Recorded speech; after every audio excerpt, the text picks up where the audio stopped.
Bismillahirrahmanirrahim. Assalamualaikum warahmatullahi wabarakatuh. Selamat pagi dan salam sejahtera untuk kita semua.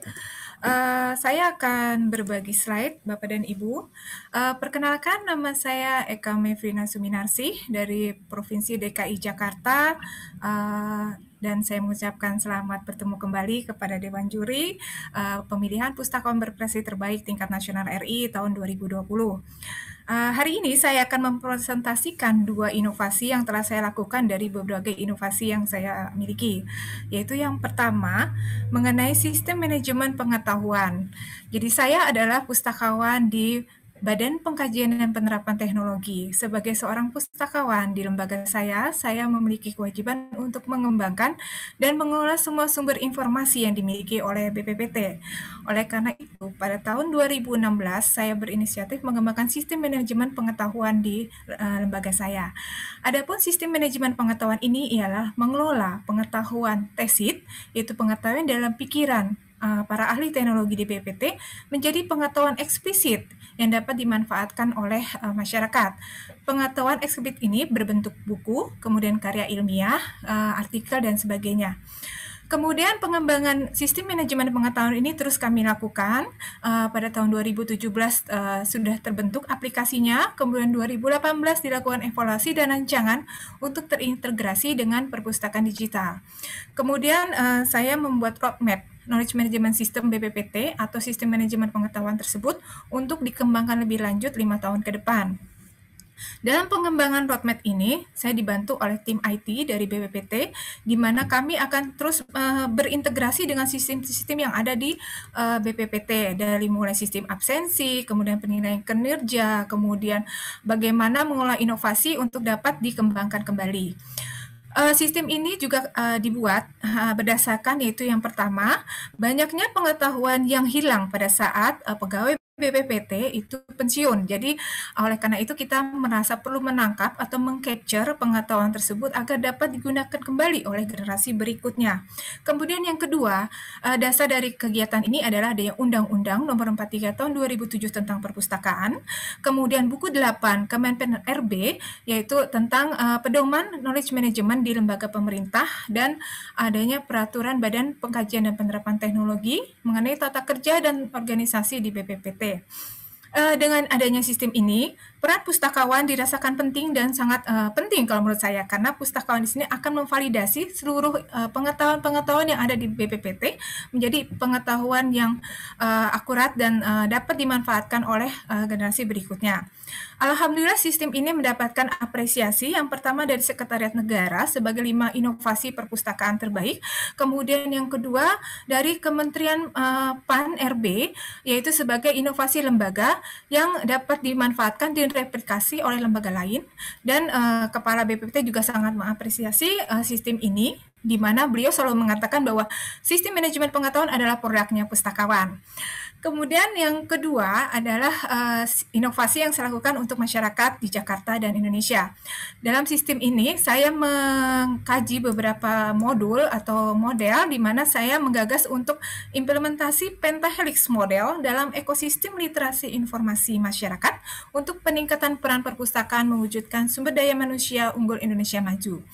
Pentahelix model merupakan model kolaborasi antara 5 unsur, yaitu pemerintah, akademisi, masyarakat, industri, dan media.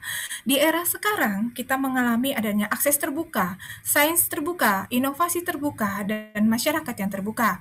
Oleh karena itu, kita tidak bisa menjadi Superman, tapi kita bisa menjadi super team, di mana semua kolaborasi ini akan diintegrasikan dan akan dikelola oleh perpustakaan. Jadi perpustakaan ini di sini akan memainkan peranan sangat penting untuk bisa memanfaatkan hasil kolaborasi ini bagi masyarakat. Dari kolaborasi ini, kemudian saya buatkan model. Pertanyaannya, kenapa tiba-tiba ada model Pentahelix. Jadi saya beberapa kali bertemu dengan mitra-mitra perpustakaan seperti Pemda, kemudian Perpustakaan Nasional, kemudian beberapa industri seperti penerbit dan sebagainya. Mereka ternyata memang membutuhkan satu kolaborasi dengan perpustakaan. Dan akhirnya untuk mendukung World Book Capital City yang dicanangkan oleh Gubernur DKI Jakarta, maka saya membuat konsep ini. Dan saat ini konsep ini telah diterima dan akan dibangun Taman Literasi di DKI Jakarta tahun 2020-2022. Dalam konsep ini, Pentahelix tersebut yaitu terdiri dari pemerintah, ada Diskusi DKI Jakarta, kemudian ada Pemda DKI, kemudian ada Perpustakaan Nasional, pemerintah pusat, dan 11 lembaga lainnya. Kemudian dari segi industri, kami melibatkan penerbit, ada BUMD antara Pasar Jaya yang akan membangun, dan 13 industri lainnya. Kemudian untuk akademisi, kami melibatkan Kementerian Pendidikan dan Kebudayaan, dan untuk komunitas, kami melibatkan beberapa asosiasi seperti EPI, Dewan Masjid Indonesia, Komunitas Difabel, dan 30 komunitas masyarakat lainnya. Dan yang terakhir kami melibatkan media massa sebagai penyebarluasan kegiatan dari nanti Taman Literasi yang akan dibangun di Jakarta. Di sini World Book Capital City merupakan suatu program di mana Jakarta akan menjadi sebuah kota buku dunia yang berbudaya baca melekat pada warganya. Hal ini untuk meningkatkan kesejahteraan masyarakat. Kemudian modelnya seperti apa? Yaitu seperti ini. Jadi nanti kami akan bangun taman buku di mana ada literasi tematik. Jadi ada beberapa taman buku, taman baca, kemudian ada taman bermain dan sebagainya, di mana literasi tematik ini akan dikelola dengan baik oleh pengelola taman buku tersebut. Kemudian kita menetapkan target penggunanya di taman buku, kemudian ada ruang taman, ada kegiatan masyarakat, dan ada pengelolaannya. Di dalam taman buku ini kami berkolaborasi. Yang pertama kami menyiapkan perpustakaan. Di sini senternya adalah perpustakaan. Kemudian kita menyiapkan tempat untuk toko buku, penerbit dan sebagainya yang berhubungan dengan buku-buku yang diterbitkan di Indonesia.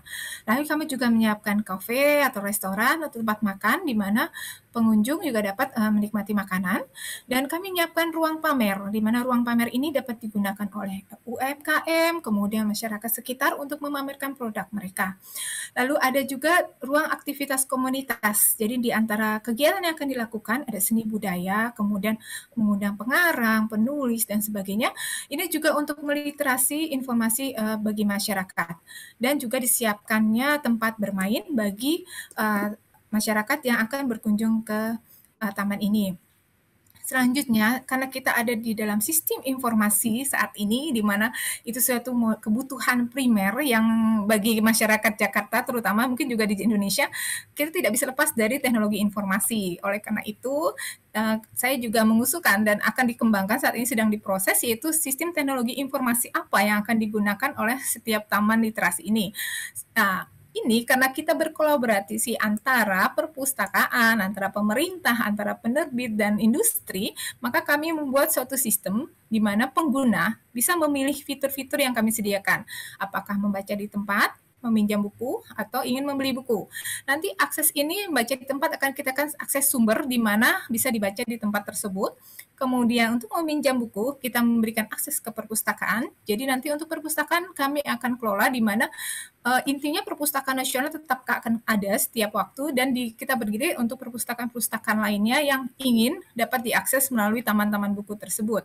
Kemudian pembelian buku bagi masyarakat yang ingin memiliki buku tersebut, kita beri akses ke toko buku dengan metode pembayaran, metode pengiriman yang disesuaikan dengan teknologi tersebut.